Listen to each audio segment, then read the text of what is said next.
માવસરી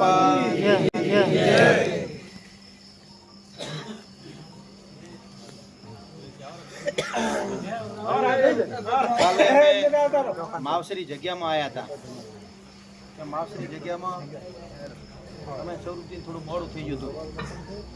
જગ્યા નાનો મોટો પ્રસંગ હોય છે વાર્ષિક, અને ત્યાં આવવાનું થાય. જગ્યા બહુ સારી જગ્યા છે. તમારા સમાજનો નાનો મોટો કાર્યક્રમ હોય તો અહીંયા બધા ભેગા થતા હોય.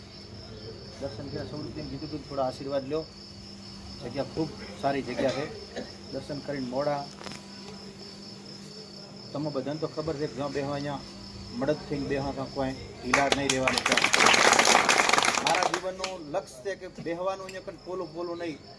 જ્યાં બેહવા અહીંયા નગટ રીતે બેહવાનું. લાચારી જિંદગીમાં કોઈની ભોગવવાની કે આપણે હવે આની લાચારી ભોગવી છે તો આપણે કોઈનું કોઈ ખાધું પીધું હોય તો કોઈથી બિયાવાનું હોય. આપણે કોઈનું ખાધું પીધું ન હોય તો બિયાવાનું શું હોય? તમે બધાને બે હાથ જોડીને વિનંતી કરું છું કે સ્વરૂપજી 2022માં ચૂંટણી હાર્યા, અહીંયાના ભાગમાં હશે એટલે ફરીથી પાછી પેટા ચૂંટણી આવી જ્ઞાનીબેન સંસદ થયા.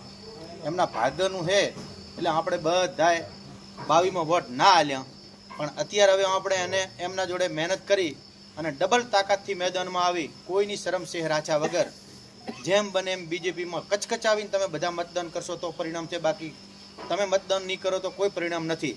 તમારા સમાજનું નાના મોટું ક્યાં બારે રહેતું જે ગામડાનો માણસ હોય એને અત્યારથી લિસ્ટ બનાવવાનું ચાલુ કરી દીધો. ચોચિયા ગામમાં ભાગ બાંધલ છે, ક્યાં રહે છે, આ બધી તમે વ્યવસ્થા કરીને રાખો. લાવવાનું થશે તો અમે દરેકે એક ગામડાના નાગરિકને તમે મતદાન કરાવશો તો પરિણામ છે. હજી તો માવજી ભાઈએ પણ ફોર્મ ભર્યું છે એટલે એ ફોર્મ ખેંચાય કે ન ખેંચાય સરપંચ સંજોગો વસાત કદી ફોર્મ ના ખેંચાય તોય તમે તમારો સમાજ જો ધારો ને.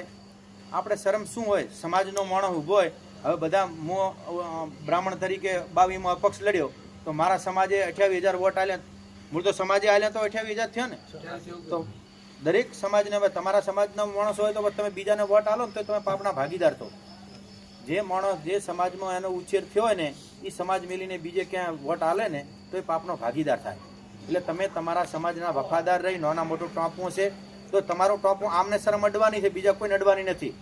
એટલે તમે મજબૂતાઈથી સમાજનું ક્યાંય વોટ ન રહી જાય, દાબીને વોટ કરજો. તમે કોઈ પણ બિયાણા વગર નાના મોટી ચૂંટણીમાં કોઈ તમને જો કોઈ મારી નાખવાનું છે એની મારે તો અત્યારે સમય દાતો રહ્યો એટલે કોઈથી દબાયા વગર તમે કોઈ વોટ બાકી ન રહી જાય. અને મતદાન જે ગામની અંદર તમારા ઘરો અહીંયા એજન્ટ તરીકે તમારે જાતે જ બેહવાનું કોણ શું કરે છે તો ભલે આપણને ઓછો વોટ આપણા હોય પણ એજન્ટ તરીકે તમે બેઠા હોય તો કોઈ ખોટું કરતું હોય તો ખોટું પણ ના કરી શકે. એટલે ખોટું મતદાન ના થાય. તમે ગામનો નાગરિક હોય તમે ઓળખતા હો કે ભાઈ આ ગામનો છે એટલે આ વોટ ખોટું કરવા આવ્યો છે કે સાચું વોટ છે એટલે તમારી જવાબદારી બને. એટલે બધા જ બેઠા બધા સ્વરૂપી થઈને ચૂંટણી લડશો તો પરિણામ આવશે. તો તમારે બધા જસના ભાગીદાર થશો કે ના કે ઠાકોરો ચૂંટણી લડ્યા. અને અમને એમ થાય કે ના અમે જ્યાં બેઠા હતા અહીંયા હવે થોડી જાગૃતિ આવી છે, ભવિષ્યમાં અમે કંઈક મોગ છે અમને વળતર હાલ છે. બાકી તમારામાં કશું કાંઈ ભાવશો નહીં. ચૂંટણી લડો તમને અમારે મદદ કરવાની, અમારો વારો આવે ત્યારે તમે ગોદડું ઉઠીને ઊંઘાઈ જાઓ એટલે અમારે તો ચૂંટણી હારવાની થાય. એટલે તમે અમને સંતોષ થવો જોઈએ કે હવે સમાજ જાગૃત છે અને મતદાન કરી શકે છે ને પરિણામે લાવી શકે છે. આ વખતે તમારા આટલા 85,000-90,000 વોટ હોય અને તોય તમારું પરિણામ ના હોય તો બીજી વાર તમે ભેગું કોઈ હેડે નહીં. એટલે સરકાર કેન્દ્રમાં ભાજપની સરકાર છે, રાજ્યમાં ભાજપની સરકાર છે.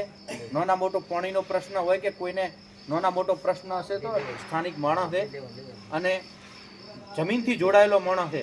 પરિસ્થિતિ સમજે છે ને ઘરે ખાધે પીધે થોડા તાજો માણસ છે. સમાજ સેવા કરશે ને તો